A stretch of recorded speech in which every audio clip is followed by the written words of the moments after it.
Hi, welcome back. This is Management Consulting 101, and I'm the host, Dr. Gladys Ngetich, a mechanical aerospace engineer PhD who decided to transition into management consulting at one of the MBBs. And in this YouTube channel, I'll be sharing with you some tips, some tricks, some strategies to help you stand out if you're considering doing the same. Today, let's talk about FIT, F-I-T, stroke behavioral side of the interview. As you know, if you want to go into management consulting, you need to pass business case interview and then FIT or behavioral interview. Today, let me focus on FIT behavioral interview. And as always, I'll be giving you some tips and some tricks that I know will definitely help you stand out. Before we start, if you do not have time to watch the entire video, I want you to just remember that during the interview, it's all about EQ and not IQ. If you were shortlisted into the MBB and you are preparing to go to the interview, trust me, they believe in your IQ. You have the content. Otherwise, they will not even shortlist you. And so if you are shortlisted, I want you to forget about IQ for a moment. And I want you to focus on emotional intelligence. And I want you to do whatever, before you even start practicing and listening to all these YouTube videos on these tactics that we will give you, I want you to understand what is EQ. What are some of the things that you need to do to demonstrate high EQ? And remember, during the interview, you'll have, 10, 15, 20 minutes to paint your name and your story in the head of the interviewer. That is a huge task, if you ask me. And so before you start even practicing, bigger picture. I want you to imagine the interviewer who is interviewing 5, 10 people that day, and you are number 8. The question is, will they remember your story and your name when they go to do the assessment at the end of the day? That is a big question. And if the answer is yes, most likely you'll get in. So what are some of these EQ stuff that will help you stand out? Before we go to my tactics, I have around 5 tactics, but I want you to lay a solid foundation of EQ. And these are 3 things that I want you to understand, maybe even start practicing as soon as now to make sure your foundation is solid. And then the tactics that we give you on the internet are more of icing on the cake. And these foundation, like I mentioned, are EQ stuff. Number 1, how do you quickly build rapport with people? We just met. You don't know me. I do not know you. In 1 minute, how do you quickly build rapport?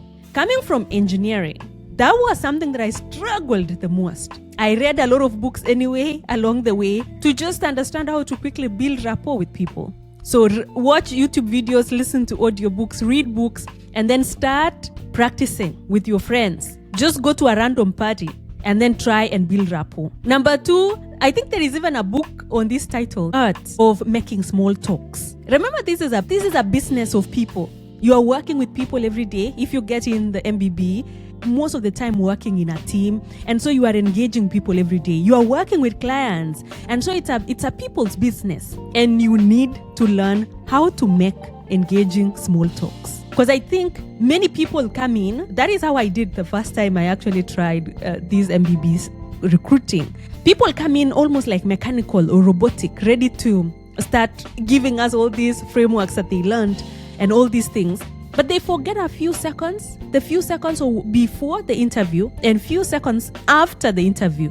Number 3 is to stay warm and calm under pressure. I think I don't know if they do it intentionally, or they might be their personality, but you will meet some of the interviewers who are not warm, they don't show like a warm face. They will not smile. They will be stone faced and serious, and they are watching you to see if you will freeze, if you will tense. And so how you need to start practicing that. No matter how, whatever energy, whatever face the interviewer, the other person on the other side shows you, you practice to come with some positivity, with some warmth, and to stay calm. Even if the case is going south, is not going very well, but how do you stay warm, positive, and calm under pressure?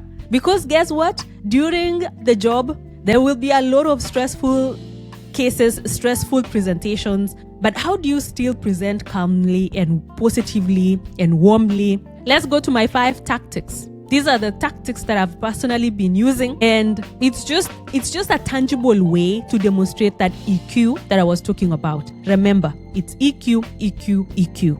Forget about IQ. So the first one is what I call HPSTD, Storify method. H is humanize, P is personalize, S is specify, T is time, D is dramatize. So what do I mean by humanize? You want to bring genuine emotions. You are not a robot. And the more you behave like a robot, too mechanical, that's not a good thing.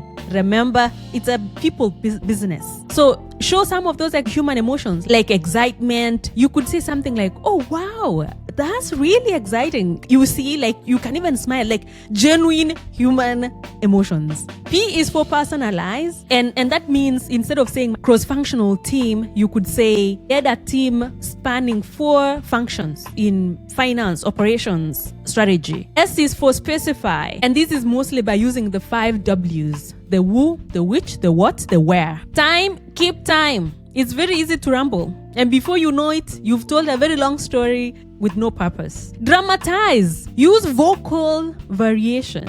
We did not learn that in school for no reason. Use your hands. Of course, don't overdo it. You know what I mean. In a measured way. Demonstrating things like these 2 buckets. Use your hands. Use your face. You do not want to just be like a robot.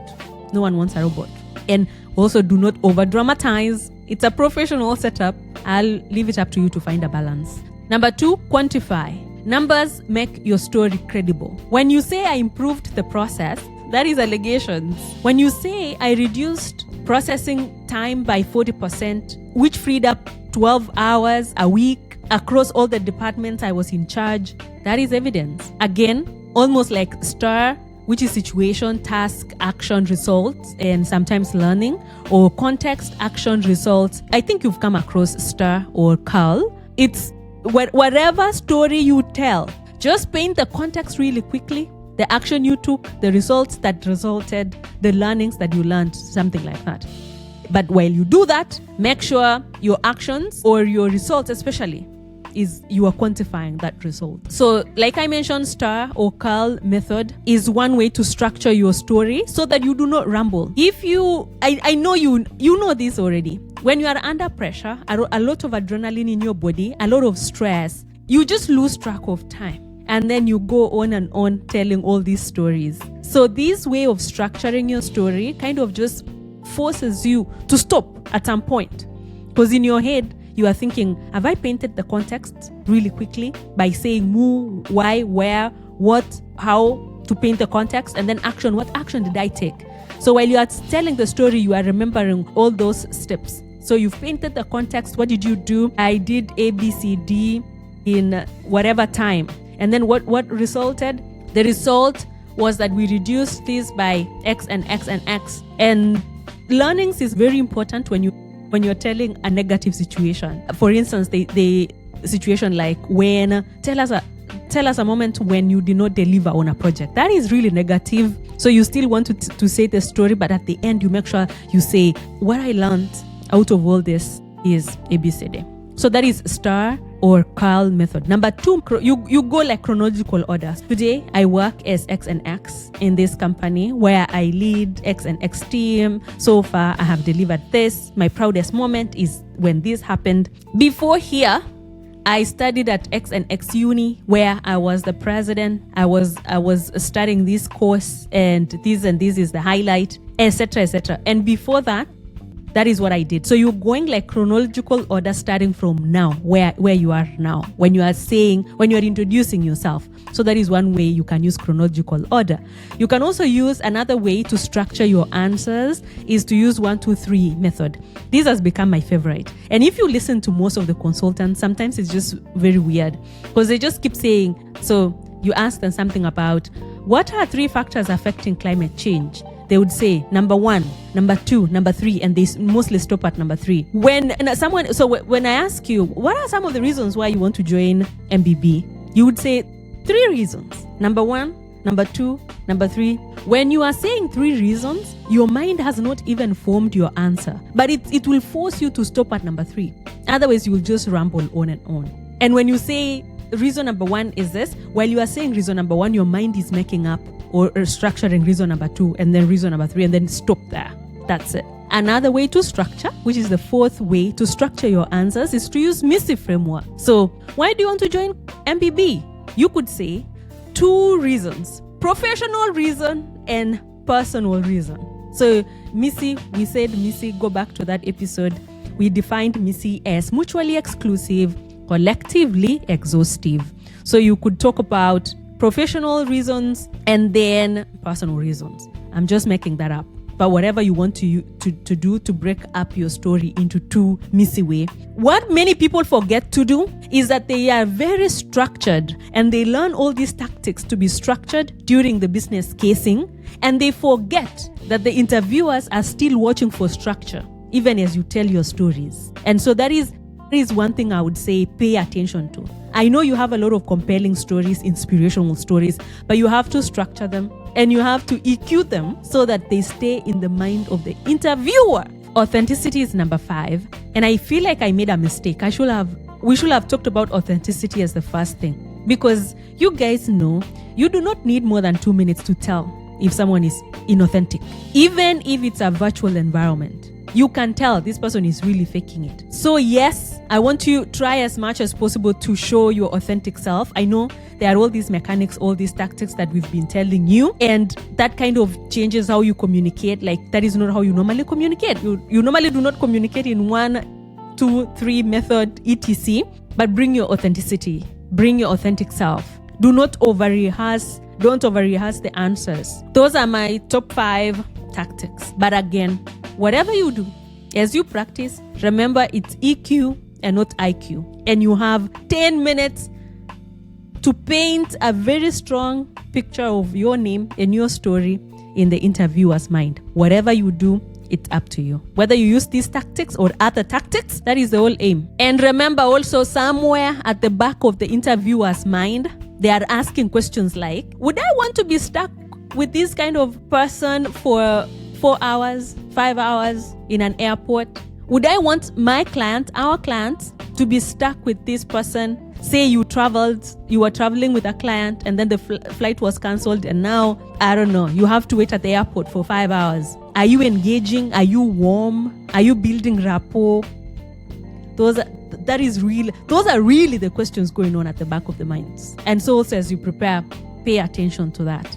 Bonus questions that I've seen over and over and over, and I can bet one of this or a variation of this will come your way. So start preparing, get your stories. I would say write maybe 5 stories, write them somewhere, type them down, write them somewhere, and then start practicing in front of a camera, practice in front of a friend. And then once your stories are solid, then get someone to mock interview you before the real interview. Number 1, why consulting? Here, what they are really, really asking, like I've told you guys, there are these questions they ask, but then really, really, really, what are they asking? Or what do they want to hear? And you need to understand the reasoning behind each question before you even answer, before you even start practicing. And so why consulting? What they are really asking is, do you understand what the heck consulting is? What consultants do? Or are you just applying it as another job? Number 2, tell me about a time when you led through a conflict. This is MBB is a teamwork environment, and you are working with ambitious, bright, energetic people. Conflict will always be there because everyone has a mind of their own, different personalities, and so there will be conflicts. How do you manage conflicts? So make sure you practice a story around those lines. Describe a time when you failed. MBB consulting is super hard environment. Failure will definitely happen. And failure, I mean, maybe you do not know where this project goes, or you do an analysis and you realized, oops, I should not have done that analysis that way. So you've essentially failed. So how do you collect yourself really quickly, pivot, and then reanalyze? Or do you just freeze or lose hope when you fail? Let me just give you an example. This is a question I was asked. Time when you failed to deliver on a project. And I said I told them of a story, real story actually. You do not want to fake. They can tell you are faking a story. So I told them of a real story. In my first year of PhD, I set out to write a conference paper. The plan was to send out the paper, present at the conference. But then what happened, as you know, if you've ever gone through a PhD, I overanalyzed, I got lost in the details. And before I knew it, 1 year was over and I had not made any progress in my conference paper. And so the result, I'm painting the context. So the context is, I was a PhD student. It was my first year. I wanted to present in a conference. I set out to write a paper. That is the action, right? The result is that because of analysis paralysis and not leveraging resources, like asking my colleagues shortcuts on how they did their thing, I was just doing all this by myself. What resulted is that I failed to submit the conference paper because of the timelines, the L at the end. What I learned through all that is that when you are new to a project, you make sure you do not overanalyze. You move quickly, you leverage 80-20 thinking, do not get lost in the tiny details, and then most importantly, leverage others' skills and experiences to quickly teach you or to quickly ramp your skills. They will really like that, because what will happen when you go to MBB, you will be staffed in a case with a project in a different area from what you are used to. And so how do you quickly bring yourself up to speed in 1 week or less to be able to start contributing in a significant way to that project? Another question that will come up for sure in one way or another. Tell me a time when you worked in a team, or a team that you liked or a team that you did not like. Like we mentioned, it's a teamwork environment. A question around those lines will definitely come. Another question, tell me about a time when you influenced a project or a decision and you were not in charge. Because mostly when you are in charge, people kind of look up to you and it's very easy to influence where the project goes. But then when you are a junior member and you want to influence people, how do you do it? Where do you see yourself in 5 years? A time when you delivered a very difficult message. A time when you worked under pressure. Because MBB consulting, you will most likely be working under pressure many times. Time when project didn't go according to your plan, and how did you handle that? There are so many of these questions, and I know you can find them even from GPT or materials that you are using. Everyone, by the time they go to the interview, they've seen the question. The thing that will make you stand out is how you deliver the answer so that it sticks in the mind of the interviewer. Those are some of the tactics that I've personally used, and I would encourage you to consider using as you practice, as you prepare. And I wish you all the best. Until the next episode, all the best. Do not forget to subscribe if you like this kind of content. And also, if you'd like to join our masterclass, we are still trying to figure out when we will do that. But register your name in the Google form in the description box below. Bye.